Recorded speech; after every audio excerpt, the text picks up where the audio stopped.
He meticulously rehearsed the voice from a recording, stood before a mirror adjusting an employee badge, and transformed into a frail old man shuffling out of a bathroom, a gun tucked at his waist. As a top-tier assassin, this disguise was a critical step before any hit. After some expert makeup, he became an elderly janitor in an instant.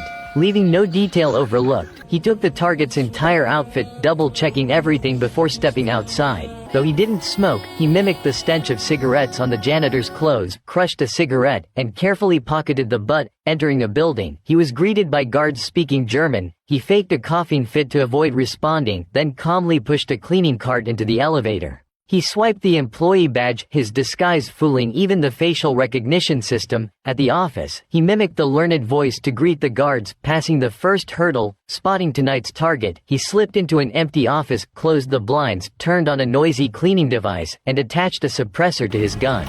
Suddenly, someone walked in. As he prepared to leave, he ran into a guard. Without hesitation, he shot the guard down and aimed at the target. Unfortunately, the target dodged the bullet. He eliminated the guard and chased after the target, who fled via the stairs. He waited, firing a shot that hit the target's leg. As the target tumbled down, he coldly fired again. But, against all odds, the bullet hit the wall instead. When the target realized they were still alive, he had already vanished. He raced to the rooftop, tossed a smoke grenade into the crowd as police cars arrived, and rappelled down through the haze to escape. Back at his rented room, after executing a series of precise moves, he allowed himself a satisfied smile. As an elite assassin, he never let a target live, unless it was part of the plan. As it turned out, the real target hadn't yet appeared. No one knew his real name. In the underworld, they called him the Jackal. The next morning, he removed a glass panel on the balcony, used a pinwheel to check the wind, and opened a suitcase containing disassembled weapons. The pipes became the barrel, the frame the rifle's body. Once assembled, he had a fully functional sniper rifle. He prepared 4 bullets, capable of hitting a target 4 kilometers away. He took a test shot, but the first bullet veered 20 degrees off. Unfazed, he loaded the second, adjusted, and hit the mark perfectly. At that moment, the real target appeared at a hospital gate. The German presidential candidate. The previous night, he had intentionally wounded the candidate's son to lure the target here. But the window was tight, only 10 seconds from the car to the hospital entrance. How could he pull it off? A shot rang out. He stayed still, watching the target enter the hospital. Suddenly, the target collapsed. Yet he didn't move, aiming at the head bodyguard who had spotted his position. Instead of firing, he dismantled the rifle, reassembled it into a suitcase, put on a coat and cap, and planted a timed bomb under the bed before leaving. He triggered the fire alarm, walked out, and got into a pre-arranged car, driving past police without a hint of panic. In a parking garage, he switched to a second car. As armed police arrived, the bomb detonated, and the abandoned car served its purpose. He arrived at a villa, paid for an expensive chess set, and crossed into France that night. His suitcase passed every inspection. At a train station, he entered an internet cafe, plugged in a USB, and accessed a dark web app to contact his client and collect payment. But this time, the client offered a massive job, $10 million. The target was so secretive it couldn't be discussed online, only in person. He demanded an extra $1 million deposit, half up front, before agreeing to meet at the designated spot. Soon after, he drove to a park in Sweden, hiding in the bushes to observe. A middle-aged woman stepped out of a car nearby. The meeting point was a lakeside house. She didn't know the Jackal was there, only hearing his voice. "Don't turn around. Are you alone?" "Yes, I followed your instructions." This was the Jackal's style, his first time meeting a client face-to-face. "Who's the target?" "Ool Dag Charles." Hearing the name, the Jackal raised his fee tenfold, demanding half up front and the rest upon completion. He left, leaving the woman stunned. The next day, he returned to a seaside home in Spain. Before getting out of the car, he stashed his gun in a bag, opened the gate, and walked toward the pool where his wife waited. He'd come back a week early to celebrate her birthday. In his study, he locked the door, hid the gun in a safe, and checked the dark web app. The assassination was successful, but $3.75 million remained unpaid. The client even insulted him. For an elite assassin, this was the first time he dealt with such a despicable client. Suppressing his anger, he sensed the peaceful life he'd built was on the verge of collapse. Meanwhile, Bianca, an MI6 agent with a passion for firearms, spotted a flaw while watching news of the German candidate's assassination. "Nope, something's off. The assassin's shot couldn't have reached 3,185 meters. Worse, German intelligence had nothing but a glimpse of the assassin's back, so they turned to MI6 for help. The question was, where was the assassin's gun hidden? If carried, the barrel for that range would be larger than a suitcase." Bianca suspected the sniper rifle was custom-made. She knew of a man named Norman who had plotted to create such weapons but had been at large since a 2018 Stockholm assassination. Norman had a partner, Larry, a gunsmith, released to Ireland under a peace agreement. Larry was her lead. To trace the rifle, Bianca contacted Sparrow, Larry's wife, who was obligated to cooperate under the agreement. But finding Norman wasn't easy. With no timely intel, Bianca resorted to using Sparrow's daughter, a student activist, as leverage. Police arrested the girl for assaulting an officer, forcing her to call her mother for bail. Tragically, the girl suffered a heart attack and was rushed to the hospital. The next day, Sparrow called Bianca, furious but agreeing to help. Devastatingly, Sparrow's daughter died in the hospital. The intelligence unit faced a crisis. A lawyer could only delay the news for 24 hours. Desperate, Bianca pressed Sparrow to secure contact details to free her daughter. After hanging up, Sparrow, in tears, said she needed money to bail out her daughter. She urged her husband, Larry, to call his brother Norman for help. That night, they waited for Norman at a bar. Seizing the moment, Sparrow snapped a photo of a phone number from Larry's phone and sent it to Bianca. Upon receiving the message, Bianca alerted the intelligence agency to track the target's location. The next day, with support from Allied units, Bianca crossed the border into Latvia, leading an armed team to follow the lead. But when she called the number, no one answered. She tried the house, but it was silent. Her team stormed in, only to be met with a deafening explosion followed by a hail of gunfire. One unlucky soldier died in the chaos. Bianca chased the target, but he jumped into a car and sped off. Damn it. It was a trap. Norman had anticipated the ambush. Still, Bianca didn't come away empty-handed. She found a suitcase Norman abandoned during his escape, identical to the assassin's. Meanwhile, the Jackal had no idea he was up against a formidable foe hunting him down. At the same time, the Jackal faced issues with his previous job. Despite completing the hit, he hadn't been paid in full. The client's refusal wasn't just a minor issue, it threatened his reputation in the underworld. He contacted the dark web, determined to trace the money. But as he resumed work, a new $100 million contract came in. The target, a Libyan-American billionaire whose company developed software exposing the wealth of global tycoons. The software enraged other billionaires who wanted their dark secrets hidden. A female billionaire hired the Jackal, the world's top assassin, but he was busy planning his wife's birthday. When he learned the client's payment verification failed, he reluctantly said goodbye to his family and returned to his deadly trade. His wife drove him to the airport, but as soon as he got out, he headed to the parking garage, hopped into a taxi, and removed his wedding ring. The cold-blooded Jackal was back. At a bank, he selected a passport from a stack of fakes, grabbed a wad of cash, and stuffed it into his bag. But he overlooked one detail. His wife, out buying flowers, spotted him. When he didn't answer her calls, she grew suspicious of her perpetually traveling husband. She wasn't the only one. Bianca, at MI6, studied surveillance footage and confirmed the assassin was right-handed, often using a 9mm Browning pistol. This puzzled her. Why not a more powerful weapon? She concluded the Jackal was a professional British assassin, likely ex-military. Until 2013, British soldiers used Brownings. His bag, made by a small UK company, wasn't exported and had only hit the market 8 months ago. This suggested both the assassin and his arms supplier were British.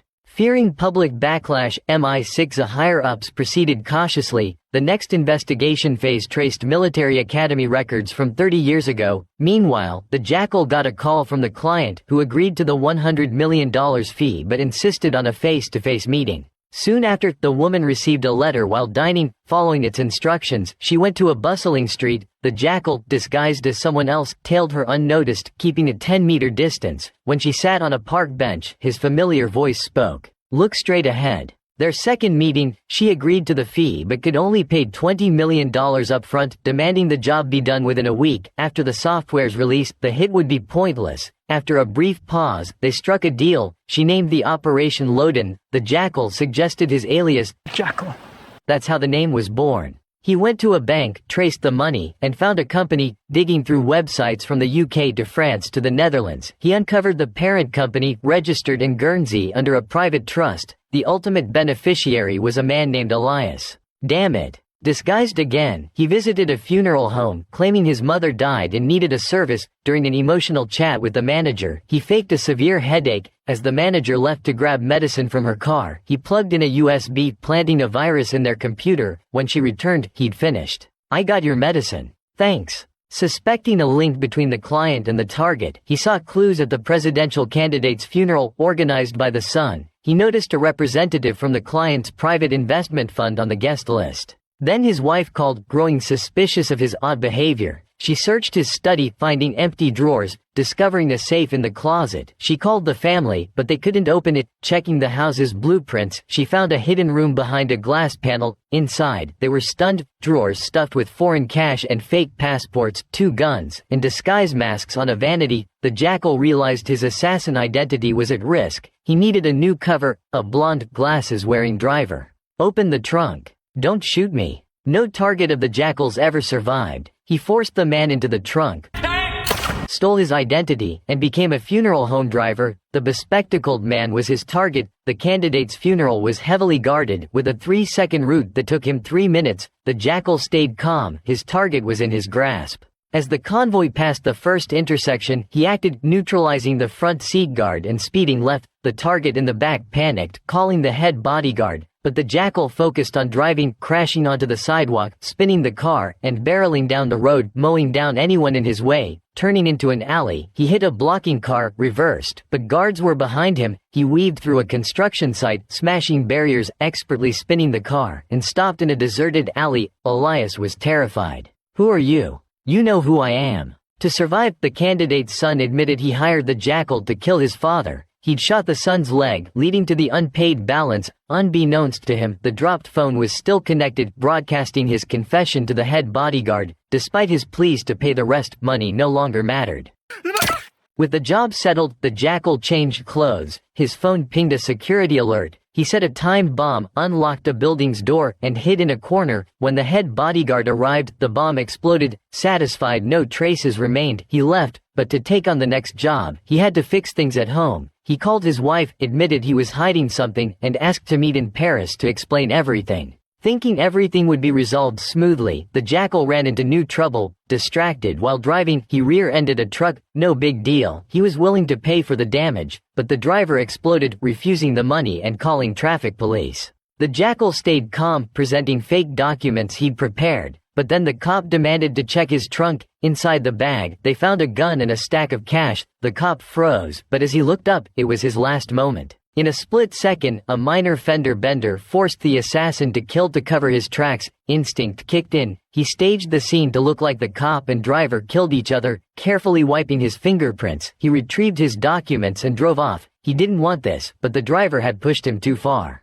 In Paris, the Jackal removed the car's license plate, wiped it clean of prints, and even stole a tarp to cover it. He stashed his gun in a safe, put his wedding ring back on, and greeted his wife with a smile, only to be met with a stinging slap. Luckily, he got a chance to explain. The truth surfaced. He admitted to lying but swore his love for her and their kids was real. He claimed his job was as a troubleshooter for multinational corporations, sometimes skirting the law but never killing. He was just a corporate spy for hire, always traveling. He promised this would be his last job before retiring for good. Though skeptical, his wife agreed to wait 2 weeks for proof. The next morning, while she was still asleep, he left the hotel. Meanwhile, the client heard of the Jackal's exploits in Munich, even killing a client over unpaid fees. Unfazed, the billionaire believed in his professionalism. To ensure the hit's success, she pressed her subordinates to rush him. They didn't know the target was hiding on a heavily guarded private island, with the only chance for a hit at a product launch press conference. The woman learned the conference's location. The Jackal rushed to Tallinn, Estonia, scouting the venue. He struck up a conversation with an approachable stranger, slipping tools into their bag. As the event began, the crowd stood excitedly, and soundproof panels moved with the music. He found the perfect assassination spot.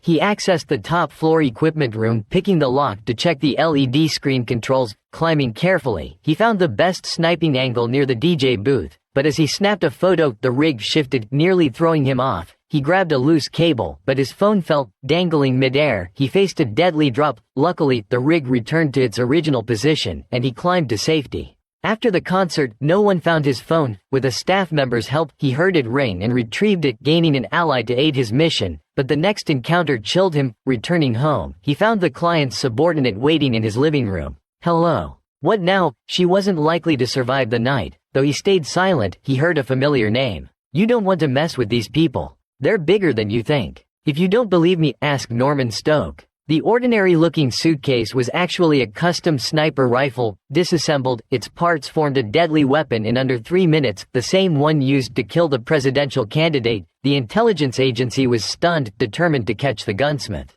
Despite having a list of top military academy graduates, none had ever hit a target at 4 kilometers. Bianca, still investigating, was grilled by the agency over a leak that led to 2 cops' deaths. Everyone with mission details was a suspect. Soon, her superiors called her in, suspecting an agency mole. Bianca had to keep her team at a distance during breakthroughs. The tech team cracked the phone in the suitcase, finding a suspicious number that frequently contacted Norman 3 weeks before the assassination but went silent afterward. "Do you know who called?" "Yes. The Jackal." Through a colleague, Bianca learned the target codenamed Loden was the Jackal's next hit, with part of the payment already made. Time was running out. Fortunately, a subordinate found a lead, a networking group of academy alumni. Bianca questioned the group's leader, who said even their best sniper couldn't hit at 4 kilometers. The only one capable died with his team in a mission 10 years ago.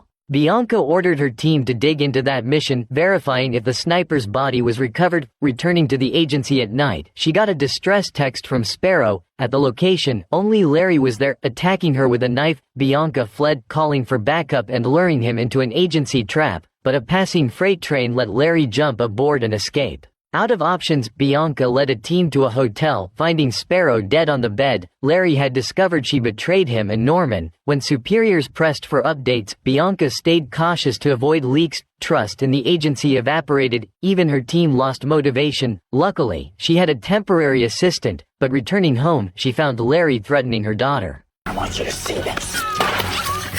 Larry walked right into the trap. The next day, Bianca stormed into the hospital holding him. She pulled the curtain, pressed a pillow to his face, and demanded Norman's whereabouts. If he talked, he and Norman would face just 5 years in prison. But if the assassin learned of the leak, he'd killed to silence them. Finally, Larry gave a vague lead. Budapest. Back at the agency, using Larry's jumbled description, Bianca and her assistant pinpointed Norman's location. By chance, she discovered Loden was the billionaire in the news. Knowing the Jackal's target, they were closing in on him. With logistical support from her superiors, Bianca launched a manhunt for Norman. This was her closest brush with the Jackal. As a top assassin, he was being monitored by the client's subordinate. No one had seen his true face, but this was his final big job before retiring, killing a global billionaire. With less than a week left, despite the client's demands, the Jackal courteously told her to wait for updates at the hotel. As she left, he spotted a girl with a broken leg fishing by the lake. A-cast was the perfect place to hide a gun. He plugged in a USB, emailed his weaponsmith friend Norman, who sent back a phone number. They quickly connected.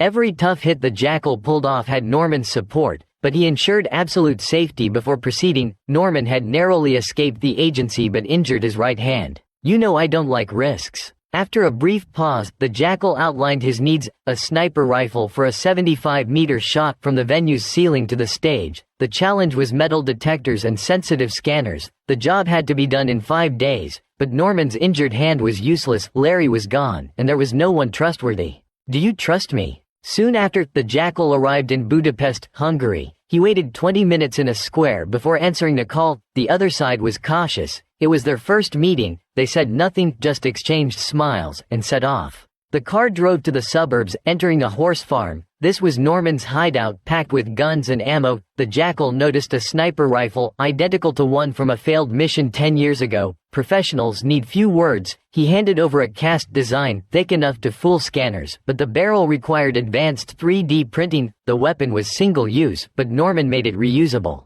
Norman talked, the Jackal coded. In 12 hours, the rifle's key parts were done. They toasted. Norman revealed his attacker was a black woman ambushed in Russia. He didn't know who tipped him off to escape MI6, only recalling a "leave now" text. The Jackal sensed danger, urging Norman to be cautious. They didn't know the real threat was closing in. With Hungarian police support, Bianca's team rushed to the farm. The cast was complete, fooling security scanners, disassembled. It held the rifle's parts, assembled. It was a 75-meter sniper rifle with bullets hidden in a phone. Only 8 could be carried. The Jackal bought tools, grabbed a watermelon from a market as a target, hung it 75 meters away on a tree, secured the rifle with rope, and locked it in place. The watermelon was the target's head. The first shot veered 10 centimeters left. He adjusted the screws. The second was close, tweaking the scope. The third hit dead on. With real bullets, the watermelon exploded. On the way back, he spotted a suspicious Audi creeping along. Passing it, he saw it was Bianca's. Sensing trouble, he stopped, waited for her to pass, and entered a diner. But the car returned. Bianca's armed team had cut the area's power. Feeling the heat, the Jackal called Norman. As they connected, Bianca's team stormed the farm. Panicked, Norman wiped his computer and stood at the door with a gun.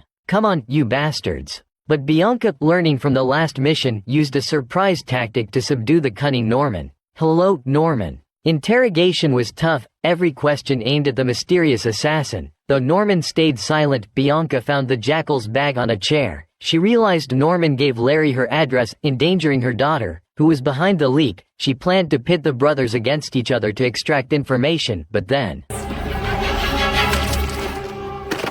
the Jackal took out his ally cleanly, but when he reloaded, Bianca vanished from his scope. Less than 100 meters from the scene, he circled around but was spotted by an agent. His position exposed, he fled on horseback. Bianca chased, firing, in the dark forest. He crashed into a branch. When Bianca arrived, only the horse emerged. Before she could react, the Jackal shot an agent, who survived thanks to a bulletproof vest. As he reloaded, Bianca appeared on his left. He bolted through the forest, leaping off a cliff. Bianca was furious. She'd been so close to the Jackal and failed. Bullets fired into the water were useless. The Jackal swam away, gun in hand. "You bastard." Reaching shore, he gasped for air. Heavy rain forced him into a warehouse, where he used hay as a bed. After an unknown time, he woke to a gun pointed at him, a farmer. He lunged but was knocked out. With only 4 days left to kill the billionaire, can the Jackal escape and complete the mission? This is the recap of Season 1 of The Day of the Jackal, now airing. Want us to continue with the next part?